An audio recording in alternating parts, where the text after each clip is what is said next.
बोलने पे तो कुछ होता नहीं। अगर कोई समस्या गंभीर समस्या है नहीं, क्या गन्ने का भुगतान हो गया? और झूठ बोलने से समस्याएं खत्म नहीं होती। पूरे देश में सबसे महंगी बिजली उत्तर प्रदेश में है। क्या फर्जी मुकदमेबाजी नहीं हो रही? आने वाले समय में ऐसे किसानों को कुछ परेशानियां हुई तो राकेश टिकैत जी क्या ऐसा आंदोलन फिर दोबारा खड़ा करेंगे? आंदोलन तो देश में होंगे, क्योंकि बगैर आंदोलन के समाधान नहीं है। स्वागत है आपका फसल क्रांति न्यूज चैनल पे। मैं हूं आपके साथ फिजा काज़मी। उत्तर प्रदेश के हर जिले को कवर करते हुए हमारी चुनावी यात्रा हर क्षेत्र को कवर कर रही है। हम जनता का मूड भी जान रहे हैं और विधायकों की राय भी ले रहे हैं और साथ ही जान रहे हैं कि जनता का माहौल इस बार उत्तर प्रदेश में क्या है। लेकिन उत्तर प्रदेश में चुनाव से पहले ही यहाँ की सियासी माहौल को पूरी तरह से बदल दिया एक इंसान ने खुद, वो जिनका नाम है राकेश टिकैत जी। राकेश टिकैत जी आज खुद हमारे बीच मौजूद हैं। कुछ सवाल हैं जो जनता को जानने हैं और हम आप तक पहुंचाने की कोशिश करेंगे। पहले तो बहुत बहुत स्वागत है राकेश टिकैत जी हमारे चैनल पर। धन्यवाद। सर, आपसे पहला सवाल यही है, उत्तर प्रदेश में चुनाव तो अभी है, लेकिन आपने तो माहौल यहाँ का पहले ही बिल्कुल बदल दिया है। यहाँ की सियासी हवा बिल्कुल बदल चुकी है आपके नाम से। ना, हमारा तो चुनाव से कोई मतलब है नहीं। चुनाव से आपका भले ही मतलब ना हो, लेकिन जिस तरीके से पूरे एक साल तक किसानों का आंदोलन चला, यहाँ किसान आप पर भरोसा करते हैं, विश्वास करते हैं और यही विश्वास है किसानों का जो आपकी ही बदौलत पूरी सरकार को वो बिल वापस लेना पड़ा। तो आप क्या राय रखते हैं? अब आगामी विधानसभा चुनाव से इतर किसानों की समस्याएं अभी भी बरकरार हैं, तो इन समस्याओं के लिए क्या कुछ समाधान होने चाहिए? देखो, समाधान तो ये है कि जब भी नई सरकार आएगी, अभी तो ज़्यादा कुछ नहीं हो रहा, और जो भी नई सरकार आएगी और जिस जिस पार्टी ने अपने घोषणा पत्र में किसान का, गांव का, गरीब का, आदिवासी का, देश में नौजवान का नाम लिया है, वे उस घोषणा पत्र पर काम करें। नए इशू बहुत अब आएंगे, खेल के मैदान के इशू आएंगे। बच्चों के लिए खेल के मैदान नहीं है, मिनी स्टेडियम के नाम से गांव-गांव में स्टेडियम बने, और हमारे पास में ज़मीनें बहुत हैं, तो वो एक इशू आएगा। बेरोजगारी का इशू आएगा, सड़कों के इशू आएंगे, फसलों के दाम का इशू आएगा, एजुकेशंस का इशू आएगा, यहाँ पे हॉस्पिटलों की क्या व्यवस्था है, ये इशू आएंगे। ये नए इशू अब आने वाले टाइम पे आएंगे। जिस किसी की भी सरकार आएगी, वो ये नए इशू का उनको पूर्ण रूप से उनकी जानकारी में डाल दिया कि आने वाले टाइम पे इन इशू के साथ में जनता उनसे क्वेश्चन करेगी। टिकैत जी, एक तरफ गठबंधन भी किसानों को लेकर तमाम तरह के वादे कर रहा है, वहीं भारतीय जनता पार्टी भी वादे कर रही है और खुद स्वयं गन्ना मंत्री यहाँ की गन्ने की समस्या जो है किसानों की वो काफ़ी पुरानी है। लेकिन बीजेपी भी ये वादे और दावे कर रही है कि जो समस्या है वो पूरी कर ली गई है, किसानों की अब कुछ समस्या बची ही नहीं है। आप इस बात से कितना इत्तेफाक रखते हैं? अब झूठ बोलने पर तो कुछ होता नहीं। अगर कोई समस्या गंभीर समस्या है नहीं, क्या गन्ने का भुगतान हो गया? क्या जिस हिसाब से फसलों की कीमतें बढ़ी, मार्केट रेट भी उसी हिसाब से बढ़ा, जिस हिसाब से दूसरी वस्तुएं बढ़ी हैं, मार्केट बढ़ा है, परचेजिंग पावर क्या उस हिसाब से आम आदमी की बढ़ी? ये सारी समस्याएं हैं। वोट के लिए इस तरह की बात करना कि हमको वोट मिल जाए और झूठ बोलने से समस्याएं ख़त्म नहीं होती। समस्या ख़त्म हो धरातल पे काम करने से। क्या सड़कें बनी हैं? क्या हॉस्पिटलों की स्थिति ठीक है? क्या जो देश में बेरोजगार हैं उनकी स्थिति ठीक है? नौकरियां कितनी दी? तो ये सारे सवाल उनसे रहते हैं। मंत्री का, सरकारों का काम ये होता है कि लोगों के सामने कह दो कि हमने पूर्ण रूप से काम कर दिया, अब कोई समस्या नहीं है। क्या गन्ना मंत्री अपना बता दे कि उसके गन्ने का भुगतान हुआ या नहीं हुआ? 14 दिन में गन्ना एक्ट में ये है कि 14 दिन में गन्ने का भुगतान होगा, और पिछले साल का भी पैसा भी नहीं मिला। मतलब एक साल बाद में किसान को पैसा मिलेगा तो ये समस्या ख़त्म होगी। क्या एमएसपी पे फसलों की खरीद हुई? क्या जो दूध की पॉलिसी लेकर आ रहे हैं उससे जो गरीब किसान है, जो मजदूर हैं, जो भूमिहीन किसान हैं, उन परिवारों पे क्या असर पड़ेगा? तो ये सारे सवाल है। बिजली, पूरे देश में सबसे महंगी बिजली उत्तर प्रदेश में है, उस पर भी उनका क्या जवाब है? क्या पुलिस प्रशासन जो बेलगाम हो रहा है, क्या फर्जी मुकदमेबाजी नहीं हो रही? तो ये सारी समस्याएं हैं। उनको अपना चुनाव लड़ना, चुनाव लड़े, जनता जिसको वोट देगी दे देगी। लेकिन टिकैत जी, आपने जैसे खुद स्वयं बताया कि समस्याएं कई हैं किसानों की, लेकिन ये जो लुभावने वादे, चाहे उसमें गठबंधन की सरकार हो या खुद जो सत्ता भी चला रहे हैं वो हो, ये लुभावने वादे जो ये पार्टियां करती हैं, उन पार्टियों के लिए आप क्या ऐसा संदेश देना चाहते हैं?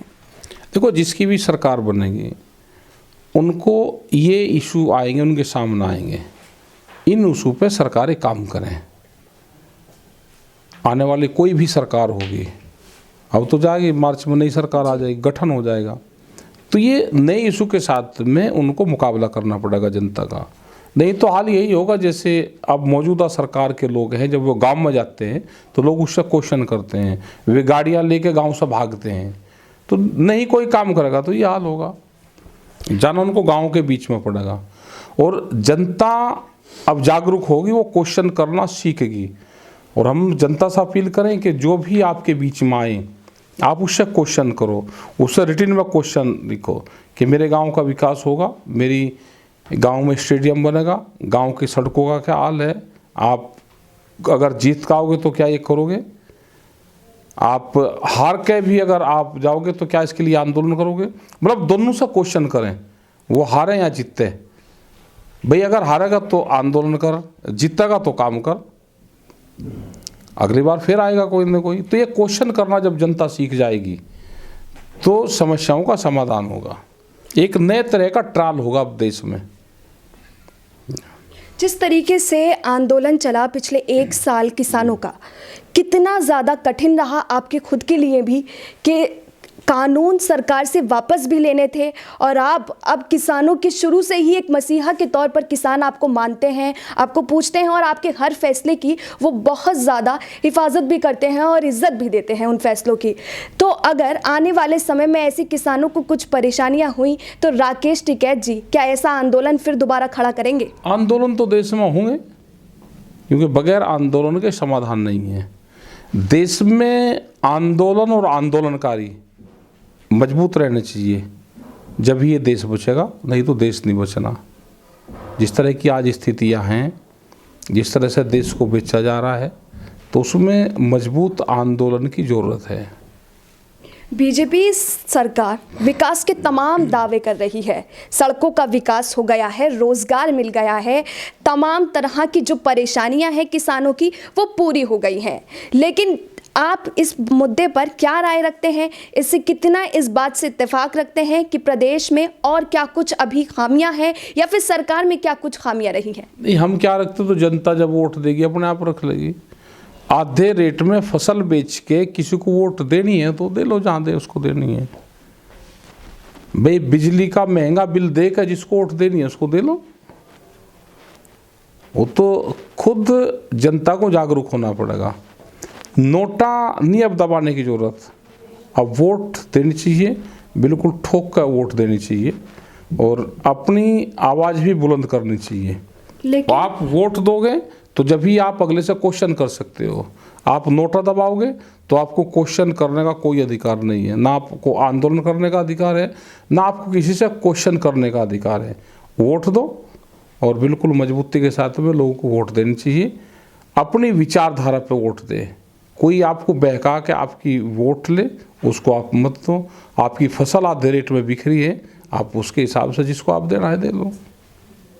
लेकिन क्या राकेश टिकैत जी आप राजनीति में आकर कोई ऐसी पार्टी बनाना चाहेंगे जिस पर किसान भी कई भरोसा रखते हैं कि टिकैत जी ऐसी कोई पार्टी बनाए जिस पर एक अलग विश्वास हो, जहां झूठे वादे ना हो, झूठी दलीलें ना हो?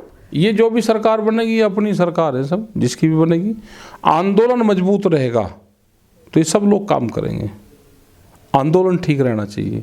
आज भी आंदोलन से हर पॉलिटिकल पार्टी अपने एजेंडे में किसान का, गांव का, गरीब का नाम डालती है।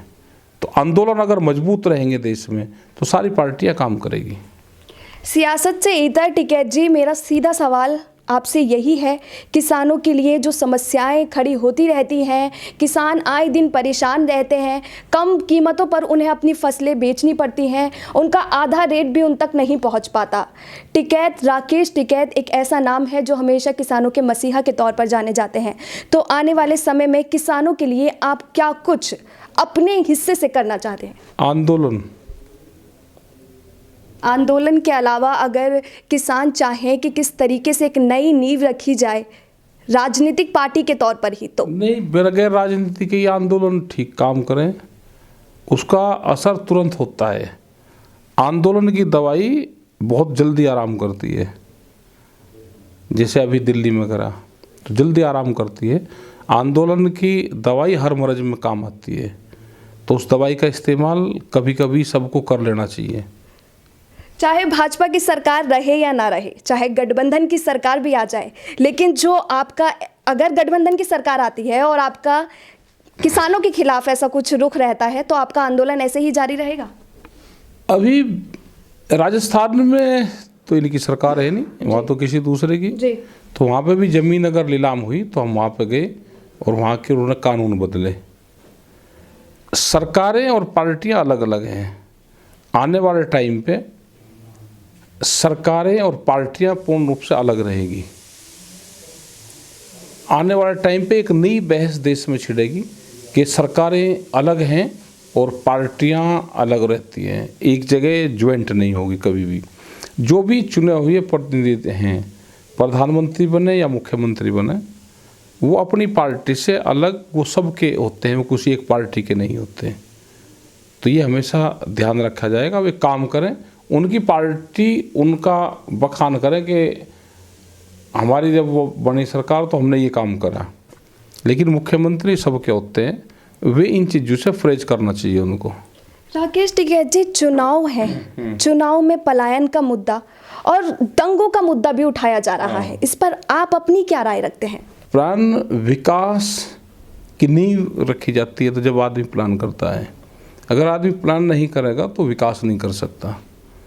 हर आदमी प्लान करता है, उसके प्रोग्राम होते हैं कि मैं यहाँ से जाऊँगा तो दूसरी जगह जाऊँगा। वो कोई इशू देश में है ही नहीं। जो आदमी ये इशू बताते हैं कि कहाँ से आए, सुमित पात्रा कहाँ रहता है? दिल्ली, आता उड़ीसा से है। उड़ीसा में अपने गांव में ही रह के वहीं राजनीति कर रहे हैं। ये जितने भी बीजेपी के लोग हैं जो इस इशू को उठाना चाहते हैं, वे सब कहीं ना कहीं से आए, कहीं वे रहते हैं, उनके बच्चे भी वहीं पढ़ते हैं जहाँ वे रहते हैं। तो कोई ये इशू देश में है ही नहीं। तो ये थे हमारे साथ किसान नेता राकेश टिकैत जी, जिन्होंने अपनी किसानों को लेकर अपनी आगे की रणनीति बताई है। किसानों की समस्या कुछ भी होगी तो वो हमेशा किसानों के लिए एक आंदोलन हमेशा खड़ा रखेंगे। फिलहाल के लिए हमें दीजिए इजाज़त, और हमारे साथ ऐसे ही जुड़े रहिए।